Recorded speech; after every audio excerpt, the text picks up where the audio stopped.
Olá, eu sou a Fabiana e hoje eu vou ler para você o capítulo 13 do livro Sexo e Destino.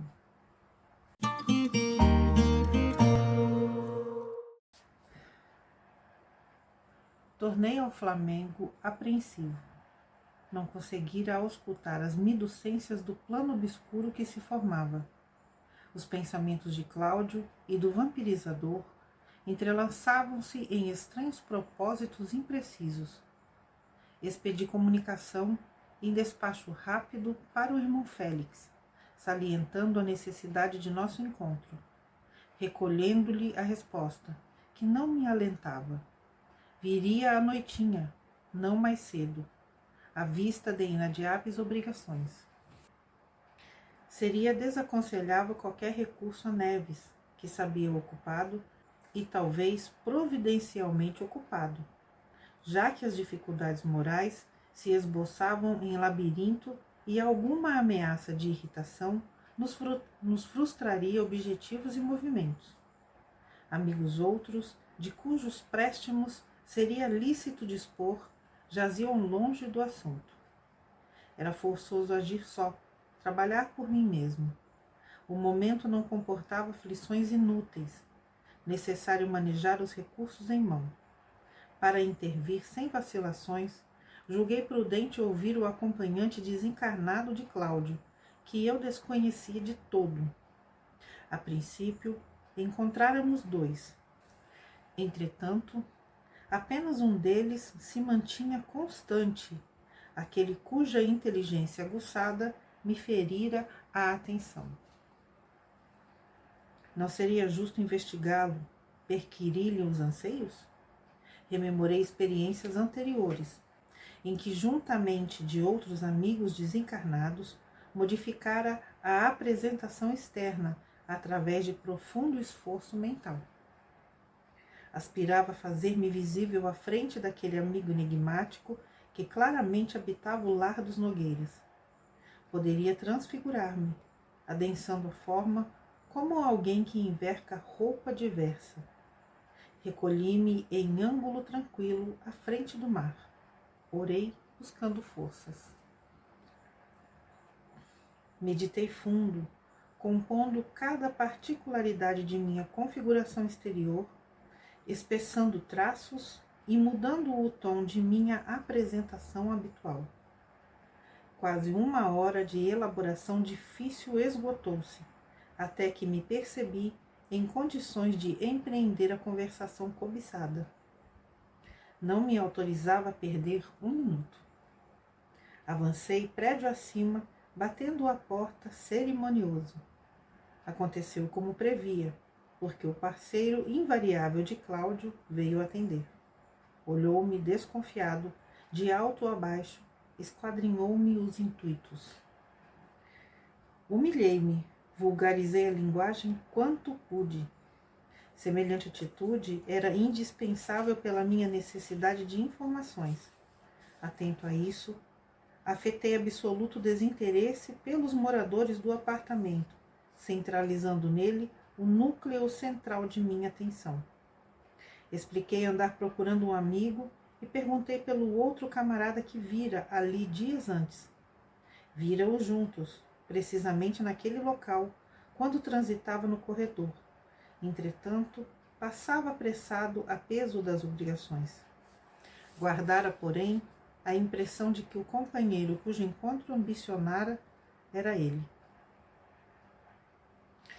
Esse é o expediente mais simples que me ocorreu para cativá-lo, conversando com espírito de submissão e fraternidade naturais, de modo a ganhar-lhe alguma confiança e carinho. Ele pareceu sensibilizar-se, tratou-me com a generosidade acidental de um fidalgo que não se desmerecia por dar migalha de consideração a um mendigo.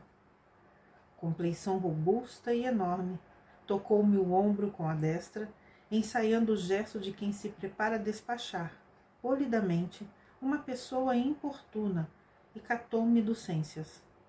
Analisou-me, percrustou-me, repisando inquirições. Inteirando-se do exato momento em que os vira reunidos e reconhecendo os detalhes que conseguira de minha parte mencionar, esclareceu tratar-se de um amigo que costumava hospedar de vez em vez para o reconforto de uns drinks. Naquele momento, contudo, não estava. Ao que sabia, recreava-se numa casa em Brás de Pina, cujo endereço indicou. Lamentei, solicitei-lhe o nome, estava reconhecido a gentileza do acolhimento e tornaria ao Flamengo em outra oportunidade.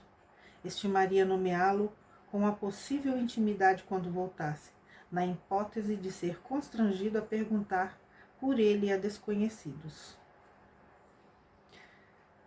Ele não se fez de rogado, respondeu cortês. Chamava-se Ricardo Moreira. Em alguma necessidade, porém, bastaria que o designasse tão só por Moreira.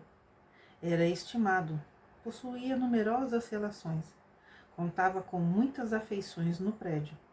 Se chegasse a vê-lo de novo em companhia do colega ao qual me reportava, que o sacudisse, despertando-lhe a atenção. Até ali tudo bem. Era necessário, entretanto, que eu lhe examinasse as mais íntimas reações. Imprescindível conhecê-lo, sopesá-lo. Acusei-me cansado, deprimido. Se ele era ali o mordomo, que me permitisse entrar por gentileza, ainda que por instantes breves, a fim de que me fosse possível refazer as forças. Ato de bondade fraterna, nada além de alguns minutos. Carecia do ambiente humano, amigo. Operou-se, entretanto, a reviravolta. Vi perdida a posição que granjeara. Moreira arremessou-me um olhar terrível, que funcionou sobre mim qual punhalada vibratória. Ajuntou frases irônicas e gritou que a casa tinha dono, que diante dos descascados, quem mandava ali era ele, que para atravessar a porta seria preciso removê-lo, que eu dispunha da rua larga para dormir e finalizou agressivo.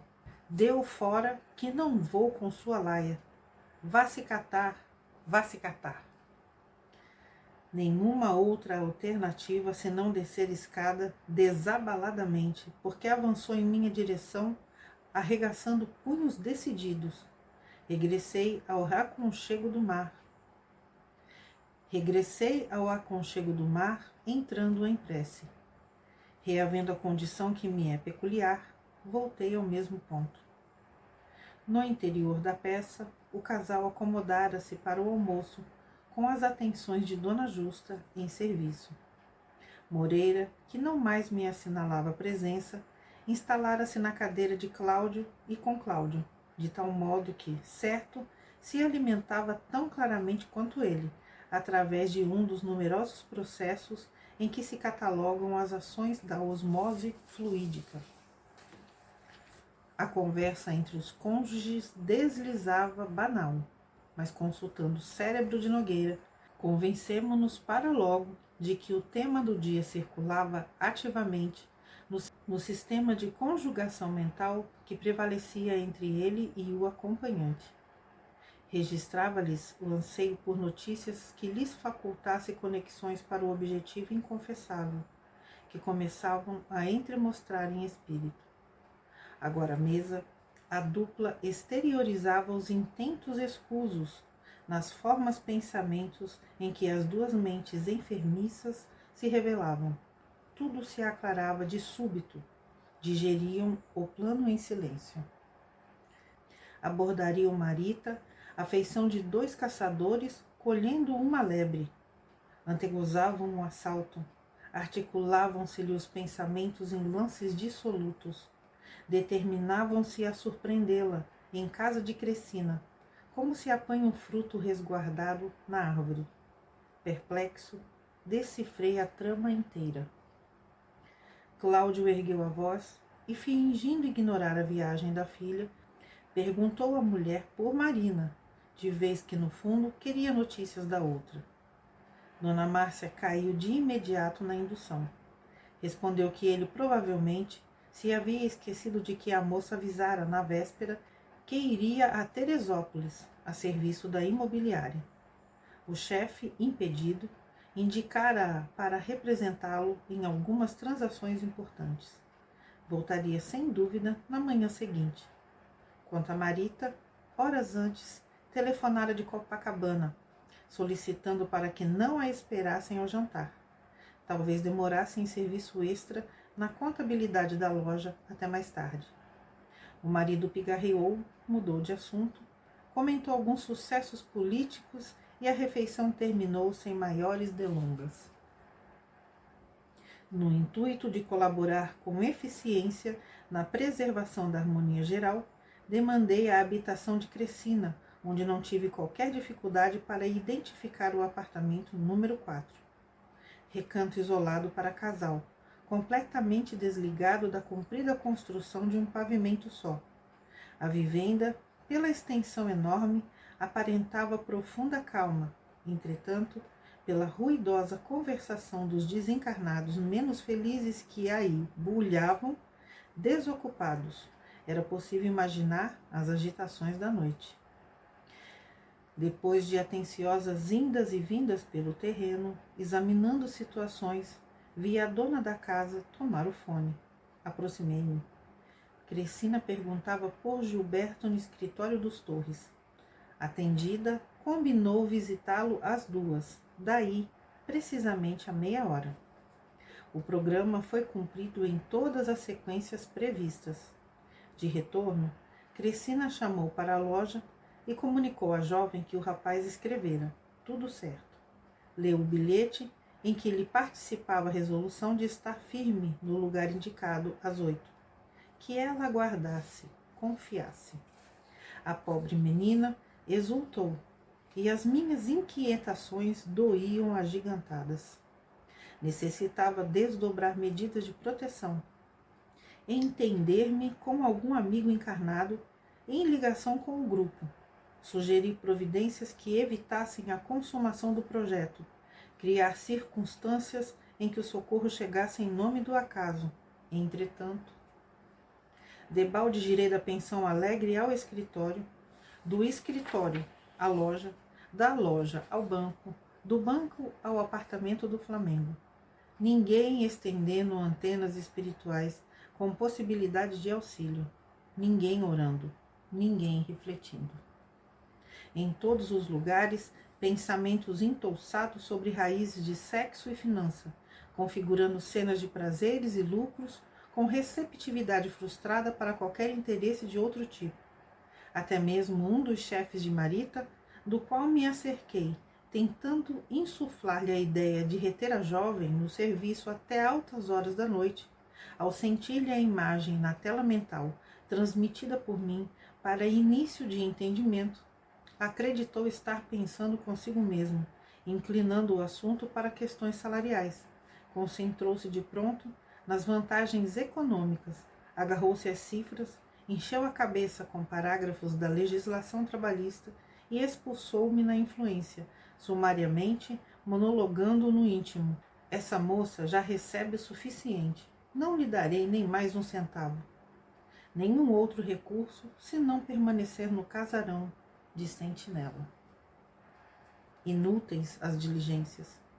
Às 7h30 da noite, Cláudio apresentou-se com esmero, sem mesmo esquecer-se de uma peruca leve que lhe remoçava as linhas fisionômicas.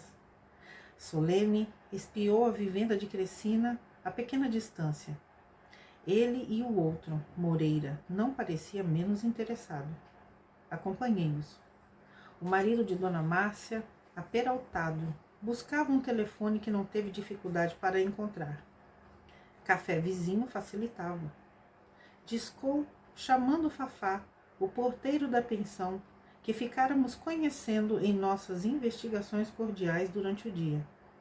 Atendido, rogou-lhe que fosse encontrá-lo confidencialmente. Questão de negócio. Não se arrependeria do segredo. Riram-se pelo filho. O empregado, velho bonachão que o álcool já começava a excitar naquelas horas verdes da noite, veio à pressa. Atencioso e sabido, conquanto guardasse um sorriso de bondade parado no rosto, que tanto podia ser para o bem como para o mal, inclinou o ouvido para a boca de Cláudio a fim de escutar melhor. Nogueira cochichou solene. Solicitava-lhe concurso urgente. Precisava esclarecer-se quanto aos jovens que se reuniriam no 4. A moça era sua filha. Não faria barulho. Não escandalizaria a ninguém, mas desejava certificar-se. Nada de complicações. Necessário conhecer o desencaminhador de maneira a solucionar o problema de família sem alarde. Recorria aos préstimos dele. Companheiro dedicado, não lhe dispensaria a colaboração. Fafá disse compreendê-lo e participou que a menina esperada já se instalara. Vira sozinha, através da porta semicerrada. Estava sentada no leito, folheando revistas. E ante as perguntas que se acumulavam, confirmou que era a jovem, vista por ele cedinho em conversação com a mundana. Sim, guardara-lhe o nome. Era Marita, sim. Fez-se Cláudio mais reservado e pediu-lhe blackout, que o porteiro lhe fizesse o favor de desajustar o fusível na instalação elétrica. O concerto exigiria uns 15 minutos de sombra. Isso bastava para que se inteirasse de tudo sem que a patroa e os hóspedes lhe percebessem a presença. Colocar-se-ia no escuro, em ângulo oposto à iluminação pública, e assim facilmente identificaria o rapaz. O serventuário, não obstante semi-embriagado, fixou expressão matreira e salientou que era problema sério aquele. Satisfaria o chefe, mas bico calado. Nada de envolver-se com os tiras. Cláudio deixou escorregar para a mão dele 2 cédulas de 500 cruzeiros, e Fafá, menos inquieto, indagou pelo horário exato, ao que Nogueira aclarou, afirmando faltar unicamente 10 minutos, de vez que aguardaria a luz apagada às 8 em ponto. Separaram-se os dois, e quando me perdi em dolorosas conjecturas, revigoradora surpresa me visitou o espírito. Dera apenas alguns passos na rua e fui agradavelmente defrontado pelo irmão Félix, que me abraçava. Comovi-me. Revê-lo e confiar-lhe todas as inquietações foi trabalho de segundos. Nas minhas frases curtas, o instrutor recolheu todo o material informativo. Sem detença, rumamos para a vivenda coletiva, cujas lâmpadas esmoreceram de chofre, quando lhe transpunhamos a entrada. Tive a ideia de que o acontecimento era comum. Porquanto a escuridão não estabeleceu o menor alarde. Velas bruxuleantes piscavam aqui e ali. Tomamos a direção do aposento isolado. Cláudio estacara a porta, enlaçado pelo vampirizador. Ambos justapostos um ao outro. Dupla de sentimentos e propósitos iguais. Ambos emocionados, corações pulsando precípites, prelibavam a caça que não lhes escaparia. À distância reduzida, notei que os dois se postavam sob o halo de energias balsâmicas de Félix. Entretanto, o admirável fenômeno para eles era como se não existisse. Diante do quadro inquietante e enternecedor, imaginei comigo fitar 2 lobos humanizados, aos quais piedoso emissário dos céus tentasse inutilmente entregar a palavra e a inspiração de Jesus Cristo. Enrodilhavam-se os dois num charco mental de lascívia, com tamanha sofreguidão, que não cabia ali, naquele vulcão de apetites sexuais, a menor frincha pela qual se pudesse arremessar uma ideia de elevação. Agressivo perfume de cravos me invadiu o olfato desprevenido. Onde sentira naquele dia um cheiro igual? Recordei espantado. Aquele era o extrato usado por Gilberto. Reconhecera-o na palestra do Lido. Me nudenciei observações e reconheci que Nogueira tivera igualmente o cuidado de usar indumentária, em tudo semelhante à do moço, inclusive a gravata, quanto ao nó e ao tamanho. Nenhuma particularidade fora esquecida. Antes que Félix e eu pudéssemos estudar medidas de contenção, a dupla avançou o quarto adentro. Nós que podíamos enxergar na obscuridade, vimos a pobre menina levantar-se, sussurrando frases de arrebatadora paixão e de intensa saudade, abrindo ansiosa os braços sem guardar para si o mínimo resquício de vigilância. Acreditava-se diante do amado. Era ele. Não devia recear. Naquele instante, em todas as suas intenções e em todos os seus nervos, um pensamento só, um apelo só, entregar-se. Cláudio e o outro, a fremirem de emoção, mantinham absoluto silêncio. Nada que pudesse evitar a integração indesejável. Nogueira, agindo por si e pelo acompanhante, atraiu-a de encontro ao peito e beijou-a convulso. A indefesa criança, hipnotizada pelos próprios reflexos, abandonou-se vencida. Irmão Félix, tangido por sentimentos que eu não poderia avaliar, deixou o recinto e acompanhei-o. Atingindo o degrau externo da porta de entrada, vi que o benfeitor transcido se deteve de olhos fitos no céu.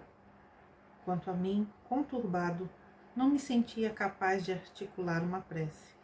Nada pude fazer senão calar-me, reverente, perante o agoniado coração paterno, que vinha das esferas superiores para desmanchar-se ali, em suplício indizível, velando através da oração muda que lhe extravasava agora em grossas lágrimas. Homens, irmãos, ainda não possais viver santamente a face dos instintos inferiores que nos atenazam as almas, animalizadas ainda por duros gravames do passado culposo. Reduzi quanto puderdes as quedas de consciência, quando não seja por vós, fazei-os pelos mortos que vos amam de uma vida mais bela. Disciplinai-vos em respeito a eles, guardiões invisíveis que vos estendem as mãos. Pais e mães, esposos e esposas, filhos e irmãos, amigos e companheiros, que supondes perdidos para sempre, em muitas ocasiões vos acompanho de perto, acrescentando-vos a alegria ou partilhando-vos a dor. Quando estiverdes a ponto de resvalar nos despenhadeiros da delinquência, pensai neles. Ser-vos-ão generosos, indicando-vos o caminho, na noite das tentações, a feição das estrelas que removem as trevas. Vós que sabeis reverenciar as mães e os mestres encanecidos na abnegação que ainda respiram no mundo, compadecei-vos também dos mortos, transfigurados em afetuosos sirineus, a nos compartilhem as cruzes das provações merecidas, em dorido silêncio, quando muitas vezes não somos dignos de oscular-lhe os pés. Diante de Félix, em pranto amargo, meu coração imperfeito e pobre passou então a recolher ao Evangelho, e confortei-me ao lembrar que Jesus, o Divino Mestre, fora também o amigo sensível e carinhoso, ao chorar um dia na terra ante Lázaro morto. Decorrido quase 20 minutos de expectação, a luz reapareceu e, ouvindo-se um grito agoniado, em que o espanto e a dor se mesclavam em terrível acento, Marita, com a rapidez de uma corça dilacerada, saltou à janela em sentido oposto e disparou em desalinho. Antes, porém, que nos fosse possível esboçar qualquer socorro, alguém chegou apressadamente e abordou a porta do solitário aposento, espancando-a com fúria. Esse alguém era Dona Márcia. Nogueira, assistido pelo amigo desencarnado, recompôs no átimo e, ao esbarrar com a esposa, fez um risinho ridicularizador, exclamando mordaz: "Era só o que faltava. Você também aqui?" Dona Márcia, que costumava entreter-se no pôquer junto das amigas não longe da pensão de Crecina, com quem mantinha relações de amizade, fora imediatamente informada por ela quanto à chegada do marido, com a observação de que ele talvez entrasse em rixa acirrada com os jovens. O porteiro, receando complicações, aviara-se diligente, comunicando à patroa quanto sabia, e a patroa, a seu turno, julgando que a moça e Gilberto estivessem reunidos, não hesitara invocar a presença da amiga no intuito de conjurar possíveis desastres. A senhora Nogueira, ao chegar inquieta, vira a filha adotiva que debandava e, entopando o marido desapontado, saindo a sós, entendeu no relance tudo o que se passara. Canalha! Bradou indignada. Eu não acreditei nessa menina infeliz. Eu poderia ter evitado. E a voz da recém-chegada assumiu dolorosa inflexão. Como é que você não pensou? Tenho comigo todos os papéis de Aracélia, todos os seus bilhetes. Ela nunca esteve com outro homem a não ser com você mesmo. Você nunca soube da última carta em que ela me entregava a menina dizendo que preferia morrer para que eu fosse feliz. A memória dessa moça, pobre e leal, é a única coisa boa que eu tenho no coração. O resto você destruiu. Ah, Cláudio, Cláudio, a que baixezas descemos nós? Louco, você ultrajou sua própria filha. Ele apoiou-se cambaleante na porta, com que, fulminado por um raio, Dona Márcia prorrompera em soluços. Entretanto, a parte era forçoso sair. Eita! Aqui termina o capítulo 13. Até o próximo vídeo. Tchau, tchau.